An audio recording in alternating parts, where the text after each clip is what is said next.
In this presentation, you will learn about the role of the Domain Name System, or DNS, in the network infrastructure.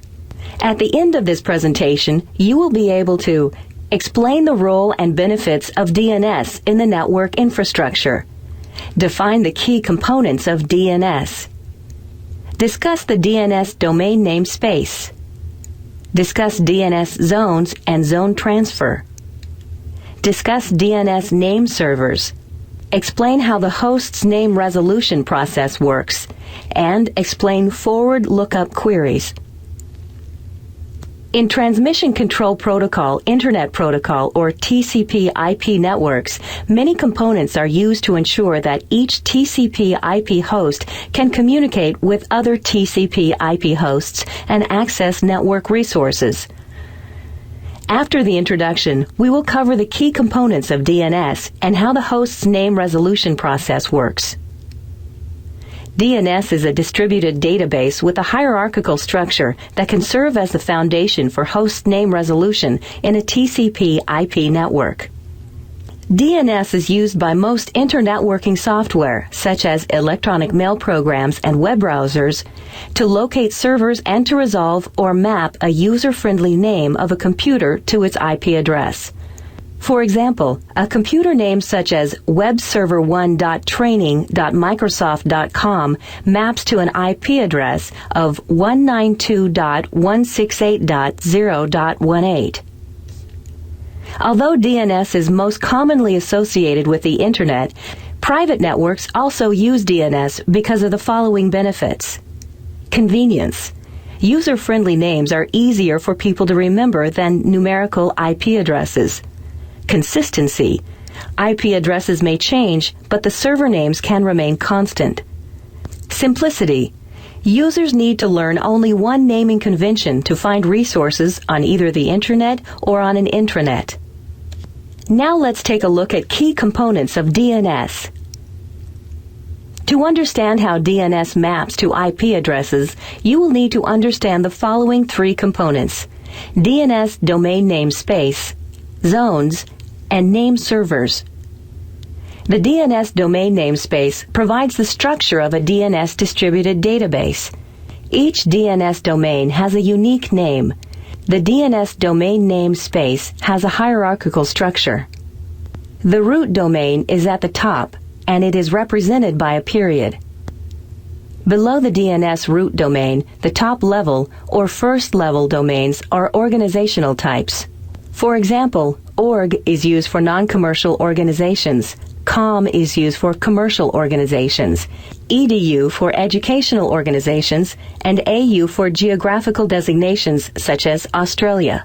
Second-level DNS domains are registered to individuals or organizations such as Microsoft.com, the Microsoft Corporation domain, or Stanford.edu, the Stanford University domain, or gov.au, the domain for the Australian government.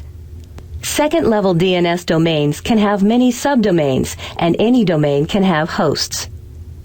A host is a specific computer within a domain, such as Computer 1 or Web Server 1 in the training subdomain of the Microsoft.com domain. A fully qualified domain name, or FQDN, describes the exact relation of a host to its DNS domain. DNS uses the FQDN to map a host name to an IP address. For administrative purposes, DNS domains can be organized into zones. As you can see in this example, a zone is a discrete and contiguous area of the domain name space. One reason to divide a namespace into zones is to delegate authority for different portions of it. One very large domain could be difficult to administer. The name to IP address data for computers located in a zone is stored in a zone database file on a DNS name server.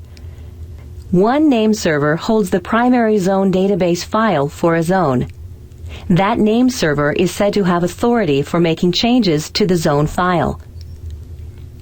A copy of the zone file may be stored on other servers to balance network load. These copies are referred to as secondary zone database files. The secondary zone database files are updated regularly from the primary zone database file by a process called zone transfer. Therefore, either server can answer host's name resolution queries for that zone. The next section describes how name servers resolve or map user-friendly names to numerical IP addresses. The host name resolution process involves sending a query to one or a series of name servers to locate the IP address of the requested computer. The query contains the FQDN of the requested computer. The name servers use a computer's FQDN to locate its IP address. This query is called a forward lookup query. A forward lookup query is a request to map a name to an IP address. This example shows a forward lookup query from a client to find the IP address of web server 1 in the training.microsoft.com domain. The client queries its local name server for the IP address of webserver1.training.microsoft.com. The local name server checks its zone database file to see if it has authority for that domain. It does not have authority, but the name server does contain information that points to the root name servers. The local name server will now begin a search for the name server that has authority for the domain training.microsoft.com, starting with the root name servers. The local name server sends a query to the root name server. The root name server contains IP addresses of the name servers for the top-level domain, com. The root name server sends those IP addresses back to the local name server, which then queries a com name server. The com name server receives the query and responds with a referral to the Microsoft.com name servers. The local name server sends its request. The Microsoft.com name servers have the zone database files that contain the name to IP address mapping information for web server 1. The Microsoft.com name server passes the requested IP address to the local name server. The local name server passes the IP address for webserver1.training.microsoft.com to the client. Then the client establishes a TCP IP connection with web server 1 and data can be transmitted. A local name server may send out numerous queries to finally resolve an FQDN to an IP address.